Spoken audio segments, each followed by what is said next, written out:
अध्यक्ष गणेश गोदयाल ने मुख्यमंत्री पुष्कर सिंह धामी पर निशाना साधा है। गणेश गोदयाल ने कहा कि भ्रष्टाचार करने वालों के खिलाफ मुख्यमंत्री पुष्कर सिंह धामी क्या कर रहे हैं। गोदयाल ने उच्च शिक्षा मंत्री धन सिंह रावत को भी कटघरे में खड़ा किया है। उन्होंने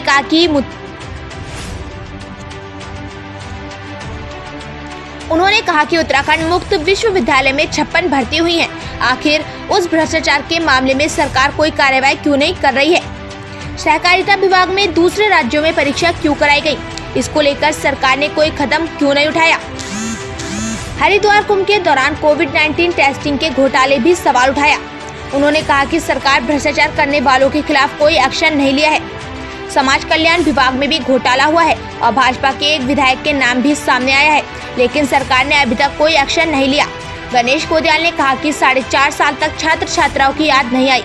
अब छात्र छात्राओं को टैबलेट देने की बात हो रही है, मगर टैबलेट खरीदकर प्रक्रिया बड़ी पारदर्शी होनी चाहिए। इसमें कमीशन खोरी नहीं होनी चाहिए। ऋषिकेश कर्णप्रयाग रेल लाइन में स्थानीय युवाओं को रोजगार देने की बात कही है।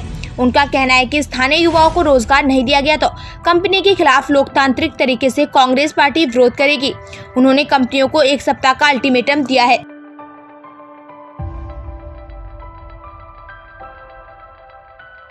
मेरी प्रेस वार्ता में मुख्य बिंदु यह है कि माननीय मुख्यमंत्री जी ने आते ही ये बात जो कही थी कि हम बातें कम करेंगे, काम ज्यादा करेंगे, लेकिन अफसोस की बात है कि उनके इस कार्यकाल का आधा समय बीत गया है और इस आधा समय बीतने के बाद उनके कृतित्व में ये नजर आता है कि वो काम कम और बातें ज्यादा कर रहे हैं। मैं पूछना चाहता हूं माननीय मुख्यमंत्री जी से कि उन्होंने भ्रष्टाचार के खिलाफ क्या कार्रवाइयां की हैं। मैं उनको संज्ञान में लाना चाहता हूं कि उन्होंने अभी तक कर्मकार बोर्ड के मामले में भ्रष्टाचार के खिलाफ क्या कार्रवाई की, उनके पार्टी के बहुत ही वरिष्ठ सदस्यों जो कि विधानसभा में भी हैं, उनके संस्थानों में छात्रवृत्ति का घोटाला हुआ था, उन पर क्या कार्रवाई की, कितने सफेद पोस्ट लोग आज जेलों में हैं। मैं वो सूचना चाहता हूं मुख्यमंत्री जी से। वो कहते हैं कि हम भ्रष्टाचार के खिलाफ बिल्कुल टॉलरेट नहीं करेंगे भ्रष्टाचार को, लेकिन आज तक भ्रष्टाचार के खिलाफ वो कहीं लड़ते हुए नहीं दिखे। उन्होंने खुली छूट दे रखी है अपने मंत्रिमंडल के सदस्यों को, और जिसके चलते राज्यपाल को में 56 जो भर्ती हुई है भ्रष्टाचार हुआ है।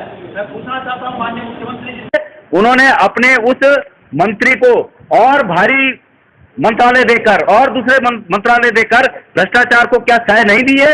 इस फर्जीवाड़े के खिलाफ उन्होंने क्या कार्रवाई की।